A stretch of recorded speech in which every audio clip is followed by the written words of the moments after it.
Hello. So, as you may have noticed, I am no longer surrounded by books. I am also no longer surrounded by Indiana because I have moved. Yep, I have moved out of state to hopefully attend graduate school. We'll see how that goes with the pandemic. But I really wanted to try filming a video from here. Sadly, the backdrop is not as pretty as the one I had before, but I guess we all have to deal with things we don't like, don't we? So anyway, I'm going to talk about something that should be really easy to talk about, but usually isn't, and that is the best books I read in 2020. And I can already hear you saying it, oh my goodness, you love books. Why wouldn't you want to talk about your favorite ones? And it's not that I don't want to talk about them, it's that sometimes it's honestly easier to say what a book does wrong than what it does right. Like, honestly, what you want to do is just force everybody to read this book so they also are reduced to an inarticulate mess about how fantastic it is. But I don't think that's really possible at the moment, so I guess the next best thing is to tell you about the best books I read in 2020, a year which was otherwise kind of shit, but the books were not. Thank goodness. In the year of 2020, I read 86? 87. I honestly forget what 80 number it was, but I am reasonably sure it was an 80 something number of books. And of those books, I gave 5 of them 5 out of 5 stars, which basically means absolutely fantastic, over the moon. I would like to kiss this author's feet for creating this book. So those are the 5 I am going to talk about today. The first on the list is The Shadow of the Wind by Carlos Ruiz Zafón. And the translation into English that I read from Spanish was done by Lucia Graves. I'm not quite sure how she says her name. And I would just like to say that I'm aware that in a lot of ways this book is not objectively very good.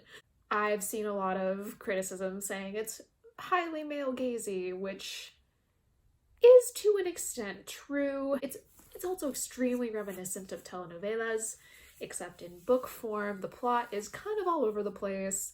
Everybody is super dramatic all the time. And those are all things I do recognize as flaws. However, I am a subjective human being, and who's to say once in a while we can't love something that isn't 100% objectively perfect? So let's go into why it is that I really love this book. So this book is about a young boy in 1940s or 50s Barcelona, just after the Spanish Civil War. His name is Daniel, and his father runs a bookstore. And at the beginning of the book, his dad takes him to visit this cemetery of forgotten books, where all kinds of books that have been forgotten throughout the ages reside, and they're taken care of by like this guardian. And Daniel finds this book called The Shadow of the Wind, which he reads and he absolutely loves, and in the naturally obsessive manner of children of that age, he immediately decides he has to read everything this author has written. Unfortunately, there is somebody who wants to make absolutely sure that he does not do that. A mysterious man shows up at his father's bookstore and says that he's attempting to destroy the works of this author, including the copy of The Shadow of the Wind that Daniel owns.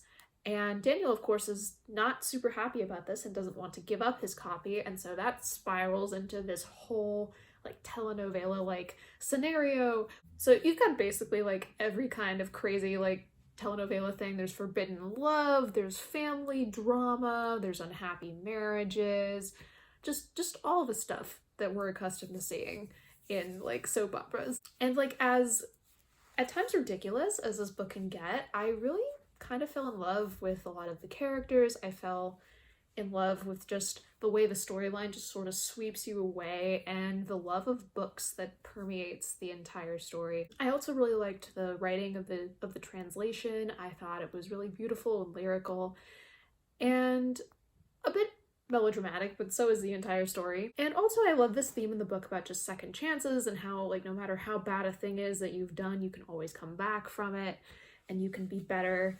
And that was something I really needed to hear as someone who had read this book in early April, had recently been evacuated from her teaching position. I also was deathly ill when I was reading this book. I was so sick. It was not coronavirus, but at the time I was wondering if it might be.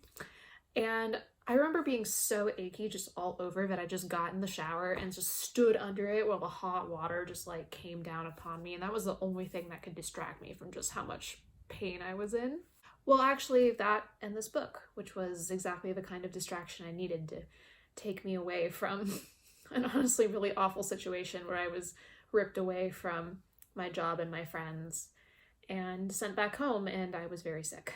So I really want to share a sample of the writing with you that doesn't give away too much of the story. So here's one that I thought was just really exceptionally lovely, and I think conveys sort of this theme of like people working together and supporting each other and things like that in the book. The plaza was almost deserted, but in the center of the square stood the lonely figure of an old man with long white hair, clad in a wonderful gray overcoat. King of the dawn, he raised his eyes to heaven and tried in vain to catch the snowflakes with his gloves, laughing to himself. As I walked past him, he looked at me and smiled gravely. His eyes were the color of gold, like magic coins at the bottom of a fountain. Good luck, I thought I heard him say. So that man really has nothing to do with the story at all. It's just like this passage that's just hanging out in this book, this like 500-page book about like telenovela-y stuff. But honestly, that's kind of why I love it. It's just this guy who's just having a good time, and the world is beautiful, and he's so happy to be alive. And he just wishes this random guy luck that he doesn't know. And that's something I see in a lot of different characters in the book, like recognizing the humanity in another person. So that's why I like that random snippet that it's possible some editor might have told the author to take out at some point, but he ignored them. Thank you for ignoring that. You have made my day. All right, next book I want to talk about is The Hate U Give by Angie Thomas. This is a young adult novel about a young Black teenage girl named Star Carter, who is attending a private school with mostly like white kids and then her own siblings, but she still has some friends that are Black from like her own neighborhood where she grew up. And one of those friends who she hasn't seen in a long time is taking her home from a party. They're talking, and then a police officer pulls them over, and her friend ends up getting fatally shot. And the rest of the book is sort of how the community grapples with this situation, like this awful thing that has happened, how Star deals with it, and how her entire community is starting to like take on the racism that has plagued them and people like them for such a long time. I read this book in May for my book club, and I'd been meaning to read it for a long time, but I don't think I expected just how enamored of it I would become. The character dynamics, like the relationships between basically every single character in this whole book, they're so detailed, they're so nuanced, and it's honestly amazing to read about it in a fiction book, to realize that somebody actually like dreamed this up.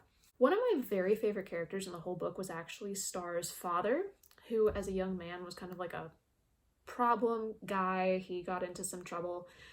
He actually had an affair with a prostitute when he was upset with Star's mom, and so Star has a brother who's close to her age but has a different mom. But his love for the community is so palpable, and he as a character is really funny too. Star has this moment where he comes to like pick her up or something, and she sees him getting out of the car, and she says, oh my god, like only my dad would show up in like socks and sandals, and his knees are all ashy because he didn't put lotion on them. And that was just a really funny like dad moment. So I'm super glad to hear that Angie Thomas is writing another book. I think it's actually already been released, but that she has written a book about Maverick, Star's dad, when he was young, because he was hands down my favorite character in this whole book. Even characters who don't have a lot of page time are so well developed, like Khalil, who is Star's friend who dies. We spend maybe 20 pages with him, maybe, before he dies, and yet we mourn. We know what kind of person he is by the time he dies, and that he was a person who deserved a chance at life. And I was amazed at the author's ability to convey that in those 20 pages. And the way that this conflict and this issue is played out in the community is also really well done, and very similar to a lot of what we were seeing over the summer after George Floyd was killed as well. One thing I also really appreciated about this book is that it takes a look at toxic friendship. I think toxic relationships are very often portrayed in many kinds of media, but toxic friendships not so much. And I think those can be just as dangerous and harmful. And this book, I think, did, without giving too much away, it did a good job of showing a toxic friendship and what that looked like. After reading this book, I would definitely read anything else Angie Thomas has written. I know she's written the Maverick book, and I think another book as well. So I'll definitely be checking those out. Highly, highly recommend. Next book is Hunger by Roxane Gay. I listened to the audiobook version of this book, which was read by the author. So this book is a memoir about Roxane Gay's relationship with her body. If you know anything about Roxane Gay, you might know that she is an opinion contributor to the New York Times. She's a very funny and honest writer of mostly nonfiction, some fiction now. And she talks about how when she was very young, she was raped by her middle school boyfriend, I believe. And that sort of caused her to try to protect herself from that happening to her again. And she didn't know how to talk about this issue with anyone, so she just really didn't. And what she chose to do was just keep eating in order to make herself see like more unattractive, in hopes that that would prevent something like this from ever happening again. And then spiraling from there, just like her relationship with her body and with food and with the way that our society teaches, especially women, but I think also men, to relate to their own bodies. I had already read some of Roxane Gay's stuff when she wrote for The Toast, R.I.P., and had really liked that, and I expected to really like this, and obviously I did, because here I am talking about it. I thought Roxane Gay made a lot of really good, solid points and observations about how people think about food and think about their bodies, especially if you're fat. For example, she tells a story about how she goes to the gym and a thinner woman she can tell is looking at her like, are you sure you should be here? And so she like forces herself to bike for a much longer time than she would normally in order to show this woman up. And she also talks about her love for cooking and trying new foods. Doesn't want someone who looks like her to enjoy eating and cooking food. Like, they don't want someone who's fat to feel good about themselves in any way. It has to be a source of shame to them constantly. I honestly would go so far as to say that anybody who possesses a body can get something out of this book. I would recommend it to literally anyone, except if you're someone who is triggered by discussions of rape and sexual assault. In that case, I would probably stay away from this book. But everybody else, please read it and listen to the audiobook as well, because I think that Gay does a very good job reading. That was the only nonfiction book that's going to be on this list. The rest are going to be novels, like the first two were. The next novel I'm going to talk about is Less by Andrew Sean Greer. I also listened to this one on audiobook, and it was read by Robert Petkoff. I thought he did a really good job reading. I thought that his tone was relatively somber, I suppose, but not overly heavy, which I thought was a good fit for this story. And he also did a really nice job with the different accents of the different characters and places that Arthur Less visits. So the protagonist of this book is named Arthur Less. He's almost 50. He's gay. He recently broke up with a boyfriend who he is realizing was the love of his life, and that boyfriend is now engaged to be married, and he has invited Less to the wedding. So in order to escape attending this wedding and run away from his feelings, as he has done basically all of his life, Less decides that he is going to finally attend a bunch of the writers' workshops and different writerly events that he's been invited to in different parts of the world. He's a writer who has published a few books but has never gotten like real commercial success. So most of this book is him traveling to different countries. He goes to India, Mexico, France, and a few others. It's been almost a year since I read the book. I thought this aspect of the story was really well done. I think oftentimes when you see like white American travels to other countries, your first instinct is to think, oh wow, this person is going to be really culturally insensitive. A lot of the comedy of this book comes from the ineptitude of Less himself. And so that was kind of nice to see, because we're encouraged more to laugh at Less and what he is up to than like whatever the people in the different countries he visits are doing. One of the places he goes is Germany, and he learned German in school but was not very good at it, and so we get a lot of conversations of him attempting to speak German, but it's almost gibberish because he has forgotten so much of it. All in all, this story is about self-discovery and loving yourself and finding love in others around you, whether it's romantic or just friendship. And I really love that about it. I love that this is a story about a gay man and the gay community in sort of a way that's, I guess, as Marie Kondo would put it, it sparks joy. It's a story of happiness and finding yourself. I read some interviews with the author, and he said that was something he really wanted to do, and how he thinks art often comes out of like great tragedy, and people think in order for art to be worthy, it needs to be about something serious and sad and painful, and how he thinks joy is just as valid as any of those other emotions. And this book won the Pulitzer Prize, so there you go. Happiness is officially worthwhile. So a quick story from when I was reading this book. I was listening to it back in Bogota when I was living there in January, and I was drying my dishes, and I had just finished a particularly like sad chapter, and I had paused it to go finish cleaning the kitchen, and when I came back I hit play, and I had thought the chapter ended, but it didn't, and there was one line left, and it was this line: "Just for the record, happiness is not bullshit." It's been a year, I'm still not over it.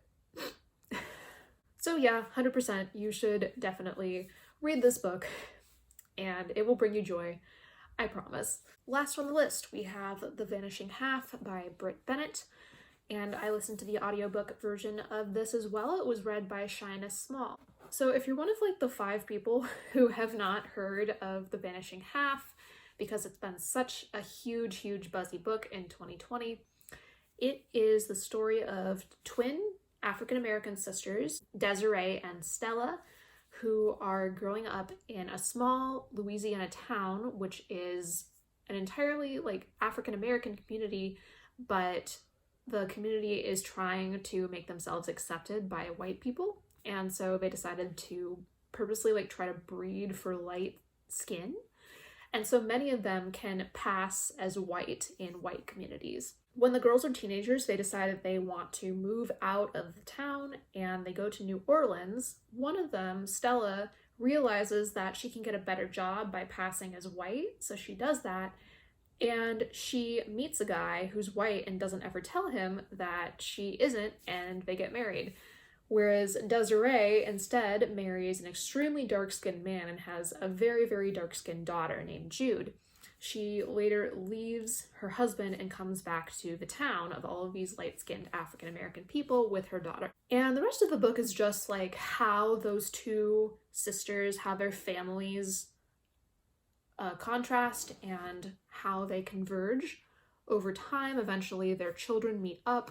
The book is a little bit slow to start, but I found that I was still really interested in like what these characters were doing and why they were doing it. And then once you get probably about 30% of the way through, you're so invested that you don't even notice the time just like flying by as you read it. Another interesting storyline is Jude, who is the daughter of Desiree. When she goes away to college, she meets a guy named Reese who she starts dating, and she realizes that he's a trans man. Reese was really a really excellent character, and that was one of my favorite storylines, to see how their relationship developed and how they overcame their hurdles of that time period, many of which are honestly like still issues today, of how they could be together in a society that didn't understand really who Reese was. The writing is amazing too. Brit Bennett, I've read her other book as well. She has this way of sort of easing you into these communities that she writes about, and it seems so easy when she does it, but you get so invested that it's so difficult to believe that she just made this up out of her own head. I know I have said that several times about several books during this video, but it's true. It's all true. How do people just pull this out of their brains? I don't understand, but I'm so glad I'm alive at the same time as they are. So yeah, I got so into the characters, I was lying on my bed for probably hours at a time listening to this audiobook, which rarely happens to me with audiobooks. The audiobook reader of this, Shina Small, is possibly the best audiobook reader I have ever listened to in my life. That's honestly not as impressive as it might sound initially because I only started listening to audiobooks at the beginning of 2020. So I haven't listened to a ton of audiobooks, but this one is still easily the best. She read at a really good pace. I didn't need to speed her up or slow her down, which I often do with audiobooks. And she also was able to create like a distinct sort of pitch of her voice and accent for almost every single character. And I almost never mixed any of them up. And there's a lot of different characters in this book, so that was a true feat on her part. Thank you, Shina Small. So there you have it, my top books of 2020. There they are. Go out and enjoy them. And in a little bit, I'll be telling you about a very different side of my 2020, which was the books I didn't even bother to finish because I was so darn bored when I was reading them. Thanks everyone for watching, and I hope you pick up some of these books sometime soon. Goodbye.